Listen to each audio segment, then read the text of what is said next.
தாத்தா இப்போலாம் இருக்காங்களே, தாத்தாவுக்கு தாத்தா பேச்சாளர், தாத்தா பேச்சாளர், பையன் அப்பா பேச்சாளர், பையன் பேச்சாளர், பேரனும் பேச்சாளர். அவங்கள தான் அறுவயிர் குடிங்கிறது. அறுக்கிறாங்களே பேசி பேசி. அதுபோல ஒரு பேச்சாளர் இருந்திருப்பாருன்னு தெரியல, அறுவயிர் குடிங்கிறார். அறுவை என்றால் துணி என்று பொருள். தறியிலிருந்து அறுத்து எடுப்பதனாலே துணிக்கு அறுவை என்று பெயர். சாலியர்னாலும் அதுதான், சாலியர் என்றாலும் அதுதான். அவன் நெசவு தொழில். அறுவையர். அப்புறம் துணிங்கிறதுக்கே துணித்து எடுப்பதனாலே துணி என்று இருக்கு. அப்போது அன்னகர் அதனில் வாழ்வார் அறுவையர் குலத்து வந்தார் அப்படின்னு அர்த்தம். அவங்க நெசவாளர் குலத்தைச் சேர்ந்தவர் என்று தெரிகிறது. அப்போது மன்னிய தொழிலின் தங்கள் மரபில் மேம்பாடு பெற்றார். அப்போ அந்த தொழிலில் ரொம்ப சிறப்பு விளங்கி தோன்றுகின்றார். நெசவாளர் குலத்தில் பிறந்த தான் காஞ்சிபுரத்துக்கு போனால் காலாட்டிகிட்டே சாப்பிட்லான்னு சொன்னான் ஒருத்தன். இந்த ஊரில் போய் தண்ணியில் உட்காந்து காலை ஆட்டிகிட்டே இருந்திருக்கிறான். காலு தான் வீங்கின எடுத்து ஒன்றும் சாப்பாடு ஒன்றும் வந்த கழுதி இல்லை. அப்புறம் ஏன்டா அப்படி ஆட்டுறேன்னா, காஞ்சிபுரம் வந்தால் காலாட்டிகிட்டே சாப்பிட்லான்னாங்கன்னா, அதான் காலாட்டுறேன் நான். காஞ்சிபுரத்தில் காலாட்டுறதுனா தறி ஓட்டுறதுன்னு அர்த்தம். ஆமாம், அப்படிலாம் சொல்லுகிறார்கள். அப்படி வன்னிய தொழிலின் தங்கள் மரபின் மேம்பாடு பெற்றாரன்னு அர்த்தம். அந்த தொழிலே சிறப்பு பொருந்தி விலை. அந்த காலத்தில் நெசவாளர்களுடைய நிலையெல்லாம் ரொம்ப, இப்பயுமே பல பேருக்கு நெசவாளர் குலம்ங்கிறது இன்றைக்கு அந்த கைத்தறிங்கிறதுலாம் இப்போது ஹேண்ட்லூம்ங்கிறோம். அதெல்லாம் இன்றைக்கி விசைத்தறி ஆகிப்போச்சு. விசைத்தறி நூலை எடுத்து மாட்டி விடுறது, நூல் அறவாமல் பார்த்துக்கிறது, இந்த மாதிரி வேலைகள் தான் எல்லாமே. ஏன்னா கைத்தறியில் பார்த்தீங்கன்னா ஜனங்களுக்கு துணியே கிடைக்காது இன்றைக்கி. ஏன்னா ஜனத்தொகை பெருத்து போச்சு. எல்லோரும் விதவிதமான துணி கட்டுறோம். இப்போ பாருங்கள், ஒவ்வொருத்தவங்களும் எத்தனை விதமான ட்ரெஸ் போட்டுருக்கோம் பாருங்கள். ஒவ்வொன்றும் ஒவ்வொரு கலர், ஒவ்வொன்றும் ஒரு டிசைன். இந்த மாதிரி உலகத்தில் உள்ள அத்தனை பேரும் விரும்புகிறாங்கன்னா அவ்வளோ ப்ரொடக்ஷன் யார் கொடுப்பா? அதனால தான் இயந்திரங்கள் உள்ளே வருது. அதனால் கைத்தறியை நம்ம வச்சுருக்குறோம். பட்டு துணிக்கு கைத்தறி பட்டு என்று வச்சுருக்கிறாங்க. கஞ்சிவரம்னு ஒரு படம் ஒன்று வந்துச்சு. அந்த படத்தில் நெசவாளர்கள் எப்படி துன்பப்பட்டாங்க அந்த துணி கட்டுறதுக்கு. அதாவது பட்டு நெய்கிறவங்க தான், ஆனாலும் பட்டு அவங்களுக்கு கட்ட முடியாது, அந்தளவுக்கு வறுமையில் இருக்கிறாங்க. பட்டு நூலை பிரிட்டிஷ்காரன்ட்ட வாங்கி அவன் அதை கூட்டுறவு சங்கம் வச்சுருப்பான். அவங்கள்ட்ட நூல் வாங்கிட்டு வந்து இவங்க நெய்து கொடுக்கணும். அந்த புடவை அவன் எடுத்துப்பான். அதுக்குள்ளே சம்பளம், நித்தியப்படி சம்பளத்துக்கு தான் இவங்க நெஞ்சு கொடுப்பாங்க. இவங்க ஒன்றும் துணி நெய்து விட்டு அதை காசாலாம் ஆக்க முடியாது. மூலதனம் யார் கொடுப்பா? பட்டு நூலுங்கிறது விளைவித்து தானே வரணும். அதனால் அந்த பட்டு நூலை வாங்கி அதை இப்போ இன்றைக்கும் பார்த்திங்கன்னா திருப்புவனம், இந்த நரசிங்கம்பேட்டை, ஆடுதுறை, குத்தாலம், இந்த பகுதிகளெலாம் எங்கள் பகுதிகளில் நிறைய நெசவாளர்கள் இருக்கிறாங்க, தறி ஓட்டுவாங்க. அவங்கெல்லாம் இந்த திருப்புவனம் கூட்டுறவு பட்டு அப்படிங்கிறாங்க. காஞ்சிபுரமாக கூட்டுறவு சொசைட்டிஸ் இதெல்லாம் இருக்கு. கூட்டுறவுனா நூலை கொடுத்துரும் கவர்மெண்ட்டு. இவங்க நெஞ்சு அந்த இதை கொடுக்கணும். இதுதான் அது மாதிரி அந்த தொழிலில் ரொம்ப வல்லமையுடையவராக இருக்கின்றார் நாயனார். மன்னிய தொழிலின் தங்கள் மரபில் மேம்பாடு பெற்றார். பன்னகாபரணர்க்கு அன்பர்னார். பன்னகம்னா பாம்புன்னு அர்த்தம். பன்னகாபரணர்னா பாம்பை ஆபரணமாக தெரிவித்தவர். அது யார்? சிவபெருமான். பன்னகாபரணர்க்கு அன்பர் பணிதலை கொண்டு, அப்படி பெருமானுடைய அன்பர்களுடைய பணியையே தன்னுடைய பணியாக கொள்வார் இவர். சிவனடியார்களை பார்த்தா அவர்கள் செய்ய வேண்டிய தொண்டுகளை தன்னுடைய பணியாக செய்வார். பாதம் சென்னியில் கொண்டு போற்றும் தேசினார்னார். பெருமானுடைய அடியார்களை பார்த்தா அவருடைய திருவிடியத்தின் சிரசிலை சூடி கொள்ளுவார். அதனாலே ஒளி புரிந்தியவர் ஆனார். தேசுனா ஒளி நடத்தும். ஆனால் தேசிகன் என்றால் ஆச்சாரியன், குருநாதன் என்று பொருள். தேசிகன். அப்போது சென்னியில் கொண்டு போற்றும் தேசினார் நேசர் என்பார். அவர் பெயர் என்னதான்? நேசர். நேசன் என்றால் யார் பேர்? நேசன்னா யார்? பொதுவாக நேசம்னா என்ன? அன்பு. அப்போ நேசன்னா யார்?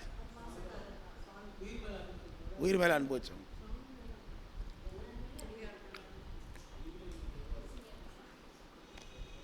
நேசம்னா என்ன?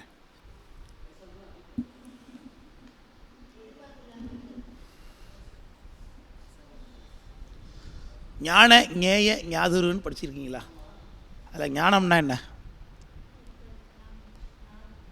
ஞானம்னா அது எங்களுக்கு இல்லாதது அப்படி அதானே? ஞானம்னா என்ன? அதில் ஞானம்ங்கிறது சிவமா? திருவருளா? ஆ, ஞான ஞேய ஞாதுருள்ள ஞானம் எதை குறிக்குது சொல்லுங்கள். 3ஆம் ஆண்டு சீனியர், 3ஆம் ஆண்டு சீனியர், சீனியர் மோஸ்ட். என்ன காட்டப்படுபவர், என்ன காட்டு மிஸ் ஆயிடுச்சா?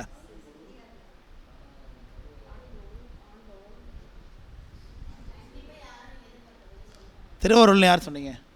ரைட். நான் ஞானம் என்பது திருவருள், அதுதான் காட்டுகின்ற பொருள். காணப்படும் பொருள் என்ன? காணப்படும் பொருள் உயிரா? உயிர் காணப்படும் பொருளா காணும் பொருளா? அப்போ காட்டப்படும் பொருளுங்கிறீங்க. சுவாமி தான் காட்டப்படுகின்றவர். எதாலே காட்டப்படுவார்? அருளால் காட்டப்படுவார். யார் பார்ப்பா? உயிருக்கு பேர் என்ன? அதில் ஞானங்க எங்கள் அதில் உயிர் எதை குறிக்குது? நியாயம், நேயம், நேயம் என்ன?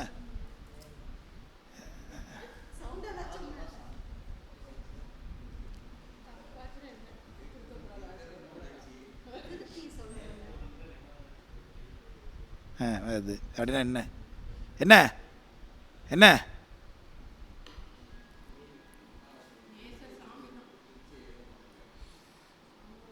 எப்படி? என்ன சார், நான் ஃபோனில் கேட்குறீங்களா? எப்படியாது டெலிஃபோனில் கேட்பாங்களே 1 கோடி ரூபா பரிசு வாங்குற அதில் ஏன்னா உயிரை குறிக்கிற சொல்லு என்ன? அதில்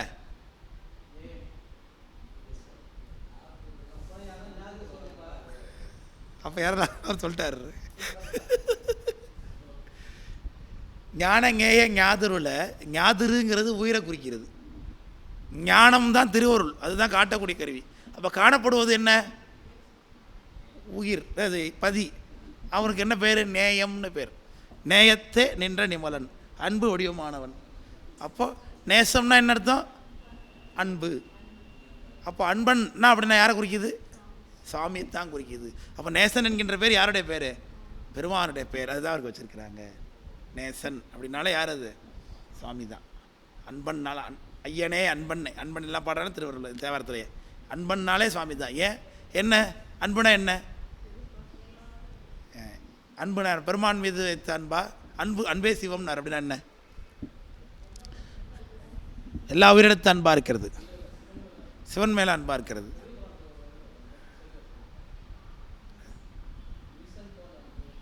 ஞானம் ஈசன்பால் அன்பு அப்படின்னார். அப்போது அன்பே சிவம் அப்படின்னாரு திருமூலர். அன்பே சிவம்னா இன்றைக்கு எல்லாரும் என்ன எடுத்துக்கொள்கிறார்கள்? அன்பே சிவம்னா சக உயிர்கள்பால் அன்பு வைத்தால் அந்த அன்பு தான் சிவம் அப்படின்னு நினைக்கிறாங்களே. அது திருமுறைக்கான பொருள் அது கிடையாது. இறைவனை மாத்திரமே இந்த உலகத்தில் கண்டு கொண்டிருக்கக்கூடிய ஜீவன் முத்தர் அந்த இறைவன் மீது அயராத அன்பு செலுத்துவார். எதனாலே? சகலத்திலும் என்னோட அத்விதமாக இருந்தாய், சுத்தத்திலும் என்னோட அத்விதமாக இருக்கின்றாய். ஆனால் அதை அடையாமல் இருப்பதற்கு எனக்கு ஆணவமலம் இடையூறாக இருந்தது. அந்த ஆணவமலம் நீங்கிய மாத்திரத்தில் உயிருக்கு உயிராக இருக்கிற இறைவனை அந்த ஜீவன் முத்தர் அறிந்து எனக்கு சகலத்திலையும் சுத்தத்திலும் ஞானத்தை உண்டாக்குவதற்கு நீ இப்படி உபகாரம் செய்து கொண்டிருக்கிறாயே, காணும் உபகாரம் காட்டும் உபகாரம் செய்து கொண்டிருக்கிறாயே, இந்த உபகாரத்தை எண்ணி நான் வியக்கின்றேன். நீ இதற்கு ஏன் எனக்கு எந்த கைமாறும் இல்லாமல் செய்கின்றாய் என்று அந்த பெருமானுடைய அந்த கருணையை எண்ணி பார்க்குறாங்க பாருங்கள் அந்த ஜீவன் முத்தர். அப்பொழுது பெருமான் மீது அயராத அன்பு அவர்களுக்கு உண்டாகும் என்று சொன்னார். அதில் தான் அயரா அன்பின் அரண்கழல் செலுமே. அப்போது அந்த அயராத அன்பையே ஏதுவாக கொண்டு பெருமான் தோன்றி திருவருள் மயமாக காட்சி கொடுப்பான். அந்த அன்பு தான் பெருமான், அன்பு தான் வடிவம், அன்பு தான் சிவன் என்று பெருமான் மீது வைத்த அன்பு தான் சொல்லப்பட்டிருக்கு. நம்ம உயிர்கள் பால் வைத்த அன்பு தான் சிவம்னு சொன்னால் நாயன்மார்களே சிவபக்தி எதிரானாலும் ஆகிடுவாங்க. நாயன்மார்கள் எல்லாரும் பாருங்கள், சின்ன பூ எடுத்து மொத்தத்துக்கு மூக்கை வெட்டி விட்டாங்க. அந்த பூ எடுத்து மூக்கையை வெட்டணும், கையை தானில் முதல்ல வெட்டணும்னு சொல்லி கையை வெட்டியிருக்கார் ஒருத்தர். நாக்கை வெட்டினவங்க, மூக்கை வெட்டினவங்க, கையை வெட்டினவங்க, காலை வெட்டினவங்க எல்லாரும் இதில் தான் இருக்கிறாங்க. அப்போது இதில் சக உயிர்பால் அன்பு. ஒரு சின்ன பூ மொத்தத்துக்காக போய் இவ்வளோ பெரிய தண்டனை கொடுக்கணும், ஒரு இரக்கம் இல்லையா அப்படின்னு கேட்டால் சக உயிர்பால் அன்பு. அங்கு பெருமான் தோன்ற மாட்டார். அப்போது பூசும் நீர் சாந்தமென கொள்ளும் பிரானுக்கு ஆகும் பணிகள் நல்ல ஆசில் அறமாவது அறிய வருமோ உமக்கு. பெருமானை முன்னிட்டு கொண்டு செய்யக்கூடிய பணிகள் தான் அறம், சிவபுண்ணியம் என்று சொல்லுகின்றார்கள். பரணிக்கு அன்பிலாதார் புண்ணியம் பாவமாகும் அரணடிக்கு அன்புடையார் பாவமும் புண்ணியமாகும். வரமுடை தக்கன் வேள்வி தக்கன் செய்த மாவேள்வி தீமையாய்த்து நரரிடை பாலன் செய்த தீமைதான் நன்மையாய்த்து என்று சொல்லி பெருமானை முன்னிட்டு கொண்டிருக்கக்கூடிய அன்பு தான் பெருமானுடைய வடிவம். அதுதான் அன்பே சிவம் என்று காட்டப்பட்டதை தவிர்த்து சக உயிர்கள்பால் அன்பு வச்சாதான் அதுதான் கடவுள், எங்கேயோ கோயில் குளத்தில் போய் கடவுளை தேடாதீங்கன்னு பிரச்சாரம் பண்ணுறவர் நாஸ்திகன். கமலஹாசன் அதுதான் படமாக எடுத்தார், அன்பே சிவம்னு படம் இல்லையா. அன்பே சிவம் அப்படின்னா இன்னொரு படத்தில் அன்பே வெங்கடாச்சலம் இல்லையாம்பார் இல்லையா. அது திருமுறை, அது அன்பே சிவம்ங்கிற திருமுறை, திருமந்திரத்தில் வரக்கூடிய வாக்கியம் அது இல்லையா. ஒன்றே குலம் ஒருவனே தேவன்கிறது என்னது தான், திருமந்திரத்தில் வரக்கூடியது தான். வகையில் அன்பு என்பது பெருமானை குறிக்கிறது இல்லையா. அந்த பெருமானுடைய பெயர் தான் இவருக்கு இங்கே வைக்கப்பட்டிருக்கிறது. அதான் சொல்லுகின்றார் நேசர் என்பார். புரியல.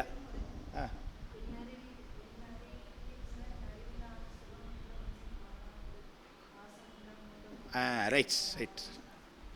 என்னை அறிவு என்றான், என் அறிவில் ஆனந்தம் தன்னை சிவம் என்றான், இரண்டும் உன்னை பாராமறைத்ததுவே பாசம் என்றான், மூன்றும் ஆராய்ந்தவர் முத்தராம். Right, very good very good. Gurugnana சம்பந்தருடைய பாட்டு.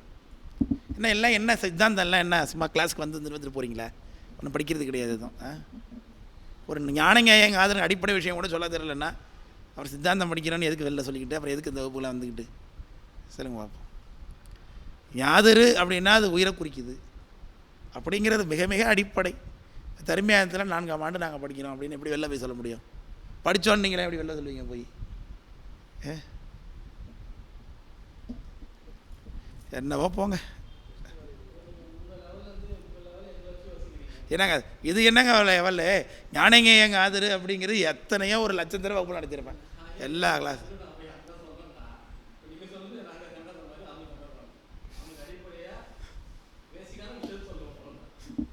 யாருக்கு எங்க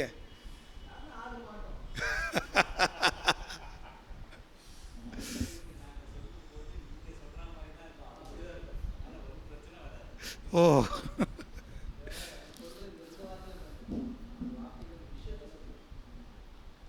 விஷயம் தெரியும், ஆனால் டெக்னிக்கலான டேர்ம்ஸ் தெரியல. அப்போ என்ன அர்த்தம்? நம்ம என்ன மேலே வரணுன்னா நம்ம டெக்னிக்கல் டேர்ம்ஸ் இருந்தால் தானே.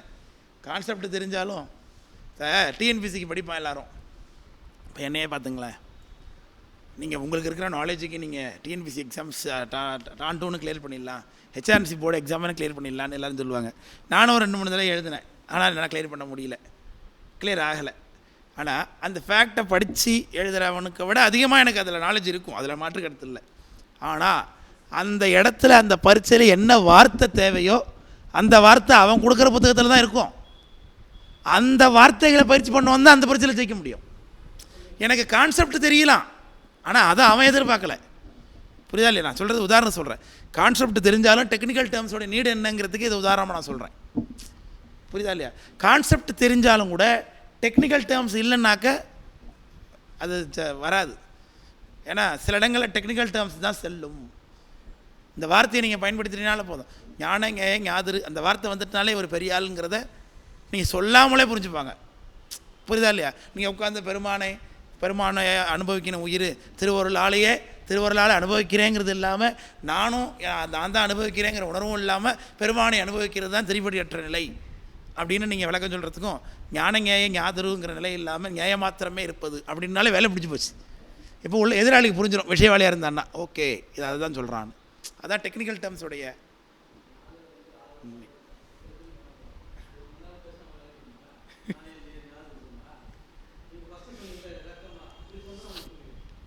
அதான் சொல்கிறேன். நான் அவங்கள புது ஆட்களை பற்றி நான் கேட்கவே இல்லை. நான் இப்போ உங்களை தானே கேட்குறேன். நான் இப்போ அங்கு அவர் மனத்தின் செய்கை அரணடி போதுக்கு ஆக்கி ஓங்கிய வாக்கின் செய்கை உயர்ந்த அஞ்செழுத்துக்கு ஆக்கி தாங்குகை தொழிலின் செய்கை தம்பிரான் அடியார்க்கு ஆக பாங்குடை உடையும் கீழும் பழுதில் கோவணமும் நெய்வா. இந்த பாட்டு ரொம்ப அழகான பாட்டு. வணங்க அது நான் அன்பர் சிந்தை உன் திருவடிக்கே ஆக்கி அப்படின்னு ஒரு பாட்டு எடுத்து பாருங்கள் தேவாரத்தில். அந்த மாதிரி இதே மாதிரி பாட்டு போட்டிருக்கார்.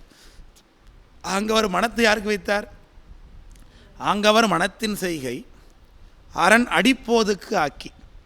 அடிப்போதுனா திருவடி தாமரை. பெருமானுடைய திருவடிக்கே தன்னுடைய சிந்தையை போது வைத்திருப்பார், மனதிற்கு ஆக்கி. ஓங்கிய வாக்கின் செய்கை. மனதை எதனால் செய்வார்? எதுக்கு வச்சிருக்கார்? திருவடிக்கு வச்சிருக்கார். வாக்கை எதுக்கு வச்சிருக்கார்? திருவைந்தெழுத்துக்கு வச்சிருக்கார். ஓங்கிய வாக்கின் செய்கை உயர்ந்த அஞ்செழுத்துக்கு ஆக்கினார். அஞ்செழுத்துங்கிறது பஞ்சாட்சரம். அதை எப்போதும் வாக்கில் சொல்லிக்கொண்டே இருப்பார். படைக்கலமாக உன் நாமத்தெழுத்து இந்த என் நாவில் உண்டேன், இடைக்களமல்லேன் எழுவிறப்பும் உன் காட்செய்கின்றேன், துடைக்கினும் போகேன் தொழுது வணங்கி தூணீர் அணிந்து உன் அடைக்கலங்கண்ட அணிதல்ல சிற்றம்பலத்து அரணே, தும்மல் இருமல் தொடர்ந்த போதிலும் வெம்மை நரகம் உடைந்த போதிலும் அம்மையின் துணை அஞ்செழுத்துமே. சுந்தரசாமி திருவாக்கு இல்லையா? வழிக்கு வீழனும் என் திருப்பெயரெல்லாம் மற்றொன்றும் அறியேன் மறுமாற்றம் பிழைப்பனாகிலும் திருவடி விழையன் என்று சுந்தரசாமி பாடுறாங்க. அப்படி திருவைந்தெழுத்தை எப்போதும் நாக்கில் வைத்திருக்கணும். துஞ்சிரல் காலை மாலை தொடர்ச்சியை மறந்திராதே அஞ்செழுத்து ஓதினாலும் அரணடிக்கு என்பதாகும். வஞ்சனை பால் சோறாக்கு வழக்கில் அமனதந்த நஞ்சு அமுதாக்கு வித்தான் அடிவள்ளி அடிகளாரே. அப்போ துஞ்சு இருள் காலை மாலை, தூங்குற இரவு காலை மாலை, மொத்தம் 3 பொழுது தான். 3 பொழுதுலுமே திருவைந்தெழுத்து சொல்லி கொண்டே இருக்க வேண்டும் என்று சொல்லுங்கள். அதுதான் எல்லாரும் செய்ய வேண்டியது. அதான் நாயனார் செய்கிறார். ஓங்கிய வாக்கின் செய்க உயர்ந்த அஞ்செழுத்துக்கு ஆக்கி தாங்கு கைத்தொழில்னு செய்க. அப்போது அந்த மனம் மொழி மெய் அப்படிங்கிற பாருங்க, அந்த 3மே இதில் சொல்லியிருக்கார். மெய்ங்கிறது தொழில், உடம்பால் செய்யக்கூடியது பணி. அப்போது தாங்கு கைத்தொழில்னு செய்ய தம்பிரான் அடியாருக்காக. அப்போ செயலெல்லாம் அடியாருக்காக வச்சார். மனத்தை சுவாமிக்கு வச்சார், வாக்க திருவைந்தெழுத்துக்கு வச்சார், செயலை அடியாருக்கு வச்சார். பாங்குடை உடையும் கீழும் பழுதில் கோவணமும் நெய்வார் என்று சொல்கின்றார். நெய்வார் கீழ்ங்கிறது என்ன? கட்டுறது, மேலே இடுப்பில் கட்டுறது. கோவணங்கிறது கீழே பாய்ச்சி கட்டுறது. அதான் பாங்குடை உடையும் கீழும் பழுதில் கோவணமும் நெய்வார், அடியார்களுக்காக அதை எப்பொழுதும் செய்வார் என்று சொல்லுகின்றார். அது இல்லாமல் அவருடைய தொழிலையும் பார்க்குறார். அவர் பொழுதனைக்கும் அவனும் கோவணமும் கீழே மட்டும் நெய்யில் அவருடைய தொழிலையும் பார்க்குறார். அப்படி போய் சாப்பிட்றது. அப்போ தொழிலையும் செய்கின்றார், அதே சமயம் இடையிடையே என்ன பண்ணிக்கிறாரு? அடியாருக்கு தேவையான கோவணங்களையும் நெய்து அதையும் சேமித்து வைத்து கொண்டு அடியார்கள் வந்தாங்கன்னா கொடுக்கறது, வழிபாடு பண்ணுறது. இதெல்லாம் அடியார்கள் வந்தால் என்ன பண்ணணும்? அவங்களுக்கு வஸ்திரம் கொடுக்கணும். வீட்டுக்கு அடியாரை கூப்பிட்டிங்கனாக்க லேடியாக இருந்தாங்கன்னா புடவை கொடுக்கணும், ஆம்பளை இருந்தாங்கனாக்க வேட்டி கொடுக்கணும். இதெல்லாம் ஒரு மரபு இருக்குது. பொதுவாக யார் வந்தாலுமே பெண்கள் வீட்டுக்கு கூப்பிட்டாங்கனாலே இந்த ஜாக்கெட் பிட்டுன்னு ஒன்று வச்சு கொடுப்பாங்க பாருங்க. இந்த ஜாக்கெட் பிட்டுனா ஸ்டேபிள் இது மாதிரி, அது மாயை மாதிரி அந்த ஜாக்கெட் பிட்டு. அது நிலை எங்கேயும் அழியாது. அது தோன்றி இருந்து அழியிறது அப்படி நிலையாக இருக்கோ அதே மாதிரி இந்த வீட்டில் கொடுப்பாங்க, அதை வாங்கிட்டு போய் வச்சுருப்பாங்க. அதை எடுத்துகிட்டு போய் இன்னொரு வீட்டில் அவங்க இன்னும் வரவங்களுக்கு கொடுப்பாங்க, அதை வாங்கிட்டு போய் திரும்பி கொடுப்பாங்க. அப்புறம் திரும்பி அவங்க வச்சுருப்பாங்க, அவங்க வீட்டில் ஒரு ஃபங்க்ஷன் வரும், அங்கே வரும்போது அது கொடுப்பாங்க. இப்படியே மாறி மாறி அது ரொட்டீன்லேயே இருக்குது பாருங்க. அந்த அது மாயை எப்படி, ஆமாம், உலகம் எப்படி தோன்றி இருந்து அழியுது அதுக்குள்ளேயே இருக்கும். அதே மாதிரி இந்த ஜாக்கெட் வீட்டில் அப்படி தான் எங்கள் வீட்டில் நடக்குதில்ல, பார்க்குறவங்கள வைத்து கொடுக்கணும். அவ்வகையில் இங்கேயும் அடியார்களுக்கு அவர் என்ன பண்ணுறார்? கோவணமும் கீழும் கொடுப்பதற்காக இவரே நெய்கின்றார். உடையோடு நல்ல கீழும் ஒப்பில் கோவணமும் நெய்து விடையவர் அடியார் வந்து வேண்டுமாறு ஈயும் ஆற்றால் இடையராது அளித்து நாளும் அவர்கள் இறைஞ்சி ஏத்தி அடை உரு நலத்தர் ஆகி அரணடி நீழல் சேர்ந்தாகார். உடையோடு நல்ல கீழும் ஒப்பில் கோவணமும் நெய்து என்று சொல்லுங்க. விடையவர் அடியார் வந்து வேண்டுமாறு ஈயும் ஆற்றால். சிவருமானுடைய அடியார்கள் வரும்பொழுதெல்லாம் அவர்களுக்கு உடைனா அதுதான் அக்கப்படம்னு கீழே சொல்லப்பட்டது. மேலே கட்டிக்கிறதுக்கு வேட்டி வேணுமே, அதுக்கு அக்கப்படம்னு பேர். அக்கப்படம். இது வேட்டிங்கிறது என்னது? தறியிலேருந்து வெட்டி எடுத்ததுனால அதுக்கு பேர் வேட்டின்னு பேர். அது சரியான சொல் அக்கப்படம், அடியார்கள் கட்டி கொள்ளக்கூடிய துணி. அப்போது அக்கப்படம் அதைத்தான் இங்கே பாங்கு உடையும் கீழும் பழுதில் கோவணமும் 3ஐயும் சொல்கிறார். வெறும் கோவணமும் கீழ் மட்டும் கொடுக்கல, அதோட கூட மேலே வச்சு என்ன கொடுக்குறாரு? வேட்டியும் கொடுக்குறார், இன்னர் வியரும் கொடுக்குறார், வெளியில் போட்டுக்கிறதும் கொடுக்குறார். அப்போது பழுதில் கோவணமும் நெய்வார் என்று சொல்லுகின்றார். உடையோடு நல்ல கீழும் ஒப்பில் கோவணமும் நெய்து விடையவர் அடியார் வந்து வேண்டுமாறு ஈயுமாற்றால் இடையராது அளித்து, இடையராது கொடுத்து நாளும் அவர்களில் இறைஞ்சி ஏற்றி அடைவுறு நலத்தராகி அரணடி நிழல் சேர்ந்தார். பெருமானுடைய திருவடியை ஒரு நாள் வந்து அடைந்தார்னார். இப்படியாக அவர் வாழ்ந்த நாளிலே கற்றைவேணி முடியார்தம் கழல் சேர்வதற்கு கலந்தவினை செற்றநேசர் கழல் வணங்கி சிறப்பால் முன்னை புறப்புணர்ந்து பெற்றமுயர்த்தார்க்கு ஆலயங்கள் பெருக அமைத்து மண்ணாண்ட கொற்றவேந்தர் கோச்சங்கட் சோழர் பெருமை கூறுவாம் என்று சொல்லுகின்றார். கற்றைவேணி முடியார், கற்றைவேணிங்கிறது கற்றைனா சடைக்கற்றையை குறிக்குது. கடல் சேர்வதற்கு கலந்த வினை, பெருமானுடைய திருவடி அடைவதற்கு இவர் என்ன வினை செய்தார் என்றால் அதுதான் அடியார்களுக்கு கோவணம் கீழ் உடை எல்லாம் கொடுக்குறது. சற்ற நேசர், கலந்த வினை சற்ற நேசர் அப்படின்னு அர்த்தம். இந்த உலகத்தில் செய்யக்கூடிய ஆகாமியம் சந்திதம் இதெல்லாம் வினை சற்றார், தற்போதம் கெட்டுச்சு. நேசர் கழல் வணங்கி சிறப்பால்னார். அப்போ நேசநாயனாருடைய புராணத்தை நிறைவு பண்ணுகிறார். இந்த நேசநாயனாரை பற்றி இன்னொரு செய்தி இருக்கிறது. அவர் காம்பிலி என்கின்ற தேசத்தை விட்டு எங்கள் மயிலாடுதுறை வந்து அடைந்து தங்கியிருந்தார் என்ற ஒரு செவி வழி செய்தி இருக்குது. அது சீகேஎஸும் தன்னுடைய புராணத்தில் குறிக்கின்றார். மயிலாடுதுறையில் தனியூர் என்று இருக்குது. இப்போ அதுக்கு பேர் கூரை நாடுன்னு பேர். தனியூர் கூரை நாடு என்ற பெயர். மயிலாடுதுறையிலிருந்து மேற்கே தனியூர் கூரை நாடுன்னு இருக்கிறது. அந்த கூரை நாடு என்றாலே நெசவாளர்கள் வசித்த பகுதி, சாலியர்கள் வசித்த பகுதின்னு அர்த்தம். கூரைனா துணின்னு ஏற்கனவே சொல்லியிருக்கிறேன். எம்மையே தரும் சோறும் கூரையும் எத்தலாம் இடர் இடலுமாம் அம்மையே சிவலோகம் ஆள்வதற்கு யாதும் ஐயுறவு இல்லையே என்று கூரைனா துணி என்று சொல்லுகின்றார் சுந்தரமுத்து சுவாமிகள். அப்போ கூரை நெய்யக்கூடிய நெசவாளர்கள் இருக்கக்கூடிய நாடு, அதனால் அதுக்கு பேர் கூரை நாடுன்னு பேர். அதை மக்கள் வழக்கத்தில் கொரநாடுன்னு சொல்லுவாங்க. கொரநாடு, எங்கள் மயிலாடுதுறை கொரநாடு இருக்குது. அதே மாதிரி கும்பகோணத்துலேயும் பார்த்திங்கன்னா கொரநாடுன்னு ஒரு இடம் இருக்குது. கும்பகோணத்துலேருந்து அந்த அணக்கரை செல்லக்கூடிய வழியில் திருப்பனந்தாளுக்கு இந்த பக்கத்தில் அதுவும் கொரநாடு. அங்கே கொரநாடுன்னு சொல்லப்படும். அங்கே கொரநாட்டு பெட்டிக்காளி, கொரநாட்டு கருப்பூர் பெட்டிக்காளி ரொம்ப பிரசித்தி பெற்ற காளியம்மன் கோயில் ஒன்று உண்டு. அங்கே அது பெட்டியில் தான் இருக்கும். ஆண்டு முழுக்க பெட்டி உள்ள வச்சு மூடி வச்சுருப்பாங்க அந்த அம்பாளை. ஒரு திருவிழா நாட்கள் அன்னைக்கு மட்டும்தான் எடுத்து வழிபாடு செய்து புறப்பாடு பண்ணி திரும்ப பெட்டியில் வச்சு மூடிடுவாங்க. காளியை பெட்டியில் வைத்து பூசிக்கக்கூடிய மரபு எங்கள் பகுதியில் சோழ நாட்டில் சில இடங்கள் அப்படி பார்க்க முடிகிறது. இந்த காரைக்கால் பக்கத்தில் ஒரு ஊர் இருக்குது. காரைக்காலிலேருந்து திருமலைராயன்பட்டினம் என்கின்ற ஊரில் அங்கே ஆயிரங்காலின்னு ஒரு காளி கோயில் இருக்குது. ஆயிரங்காலியும் பெட்டி உள்ளதாக இருக்கும் எப்பொழுதும். அது ஆற்றுல அடித்து கொண்டு வந்தது. இந்த பெட்டிக்காலையும் ஆற்றுல அடித்து கொண்டு வந்தது தான். இந்த ஆயிரங்காலியை எடுத்து இறந்து பார்த்தாங்க, பெட்டி உள்ள இருந்தது. அப்புறம் அசிரீரி வாக்கினால அம்பாள் சொன்னால் 1000 பொருளை கொண்டு வழிபாடு செய்ய வேண்டும் என்று சொன்னால் போல இருக்கிறது. அதற்கேற்ப 5 ஆண்டுகளுக்கு ஒரு முறை தான் வழிபாடு இந்த கோயிலில். 5 ஆண்டுகளுக்கு ஒரு முறை பெரிய அளவில் 1000 மஞ்சள், 1000 தாலிக்கயிறு, 1000 மாம்பழம், 1000 எல்லாமே 1000 வச்சு வழிபாடு பண்ணி ரொம்ப பெரிய திருவிழாவும் நடக்கும். அப்போ மட்டும்தான் அந்த அம்பாவை வெள்ளை எடுத்து வைப்பாங்க. அதே மாதிரி தான் இந்த பெட்டிக்காளியும் அதேமாரி தான். திருவிழா அப்போ மட்டும் தரிசிக்கலாம். கொரநாட்டு கருப்பூர் காளின்னா, இந்த காளி கோயில்னால் தனியாக காளி கோயில், சுவாமி கோயில் தான் அது. சுவாமி கோயிலுக்குள்ளே ஒரு தனி சன்னதி இருக்கும். அந்த முற்றத்தில் பெட்டி இருக்கும். பெட்டிக்கு தான் வழிபாடெல்லாம் நடக்கும். பெட்டியை உரிய காலத்தில் திறந்து புறப்பாடு பண்ணி திரும்ப வச்சுருவாங்க. இது கொரநாட்டு கருப்பூர். அத்தா கருப்பூர் பட்டி காளியே ஒரு பாட்டில் வரும். பேச்சி பாறை உள்ள பேச்சி எம்மாவே பால் பாட்டில் ஒரு பாட்டில் வருது பாருங்க. அத்தா கருப்பூர் பெட்டி காளி, அது கொரநாட்டு கருப்பூர்னு பேர். அதே கொரநாடு மாயவரத்தில் இருக்குது. இந்த மாயவரத்தில் சாலியர்கள் இருக்கிறாங்க. அந்த மாயவரத்தில் பார்த்திங்கன்னா புனுகீஸ்வரர்னு சுவாமி சன்னதி இருக்குது. புனுகு பூனை வழிபாடு செய்தது ரொம்ப ஆச்சரியமான திருக்கோயில். கோபுரத்திலேயே பார்த்திங்கன்னா புனுகு பூனை வழிபாடு செய்யக்கூடிய அந்த காட்சியை பார்க்கலாம். அந்த புனுகீஸ்வரர் ரொம்ப சிறப்பாக அங்கே வழிபாடெல்லாம் அன்பர்கள்லாம் ஒன்று கூடி உழவார திருமன்றமெல்லாம் அங்கே இருக்குது. அங்கே நிறைய திருப்பணிகள்லாம் அவர்கள் செய்து கொண்டிருக்கிறார்கள். மயிலாடுதுறையிலேருந்து சென்றாலே அங்கே அன்பர்கள்லாம் நிறைய கவனிப்பாங்க, நல்லா செய்வாங்க. அந்த புனுகீஸ்வரர் மன்றத்தில் இந்த நேசநாயனாருக்கு தனியாக குரு பூஜையே நடக்கும். அங்கே நேசருக்கு தனி சன்னதி உண்டு. அந்த புனுகீஸ்வரர் கோயிலில் நேசநாயனாருக்கு தனி சன்னதி உண்டு. அவருடைய குரு பூஜையை அங்கே ரொம்ப சிறப்பாக கொண்டாடுகிறார்கள். இந்த காம்பிரி என்கின்ற தேசத்தை விட்டு நேசநாயனர் வந்து அமர்ந்திருந்த இடம், தங்கியிருந்த இடம் மயிலாடுதுறை என்று சொல்லுகிறார்கள். இது பெரிய புராணத்தில் இல்லை என்றாலும் வழி வழியான செய்தி. சீகேஎஸும் தன்னுடைய உரையில் இதை உறுதிப்படுத்துகிறார்.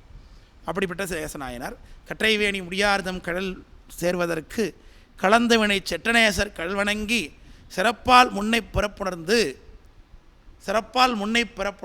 தன்னுடைய முன்னை பிறவியை உணர்ந்து கொண்டு பெற்றமுயர்த்தார்க்கு ஆலயங்கள் பெருக அமைத்து மண்ணாண்ட சிவபெருமானுக்கு பலவிதமான கோயில்களை கட்டி உலகத்தை ஆட்சி செய்த கொற்றவேந்தர் கோச்சங்கச் சோழர் பெருமை கூறுவாம் என்று சொல்லி கோச்சங்க சோழ நாயனார் புராணத்துக்கு நாம் அடுத்தபடியாக சொல்லுகின்றோம் என்கின்றார்.